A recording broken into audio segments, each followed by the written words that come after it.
Kita beralih ke informasi pencabulan yang dilakukan seorang ibu muda. Saudara Direktorat Reserse Kriminal Umum Polda Jambi membuka posko aduan bagi warga yang anaknya menjadi korban pelecehan seksual ibu rumah tangga. Warga bisa melapor ke posko aduan atau dapat melapor melalui nomor call center Polda Jambi yang telah disampaikan kepada masyarakat jika ada anak atau anggota keluarganya menjadi korban pelecehan. Hingga kini polisi terus melakukan penyidikan terhadap pelaku dan saksi lainnya. Polisi juga telah menyita 1 unit telepon seluler milik pelaku. Sampai saat ini ya kami sudah menyampaikan nomor telepon kepada masyarakat di sana dan kita aktif. Kita sangat aktif komunikasi dengan lingkungan di sana. Dari mulai RT, keluarga korban. Jadi kalau memang ada informasi mereka pasti nyampaikan kepada kami. Dibuktikan di hari Minggu saat kita melaksanakan olah TKP, mereka menyampaikan ada 6 dan kita respon. Kita menjadwalkan untuk kita minta mereka diambil keterangan dan observasi. Saat ini 11 anak korban pelecehan seksual ibu rumah tangga masih menjalani rehabilitasi. Sementara 6 korban lainnya akan menyusul. Di panti ini, para korban akan mendapat bimbingan psikologis dan perlindungan. Para korban masih mengalami ketakutan dan sulit bergabung kembali bersama masyarakat.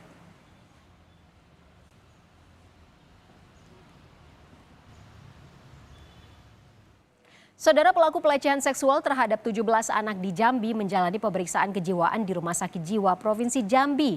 Dalam pengakuannya, pelaku justru mengklaim menjadi korban pemerkosaan.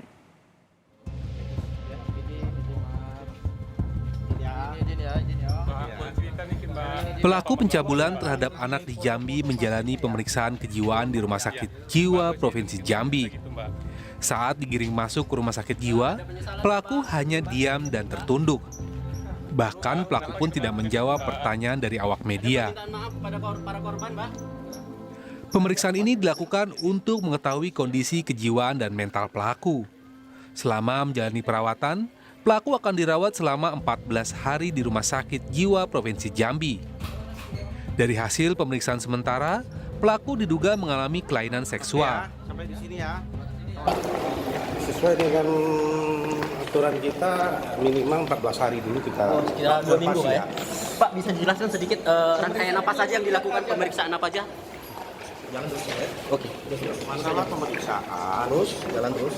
Kita nanti di sini kan akan masalah pemeriksaan kejiwaan yang harus kita lakukan di sini. Kasih jalan.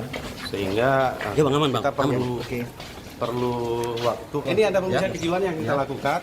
Ya, sesuai SPO kita itu selama 14 hari kita observasi nanti dengan spesialis jiwa. Sebelumnya saat menjalani pemeriksaan, pelaku tidak mengakui perbuatannya. Bahkan pelaku juga sempat membuat laporan ke Polresta Jambi. Dalam laporannya itu, pelaku mengaku menjadi korban pemerkosaan. Untuk pelaku sudah kita lakukan penahanan dan saat ini berada di rutan Polda Jambi. Saat pemeriksaan, keterangan dari pelaku itu sendiri gimana, Pak?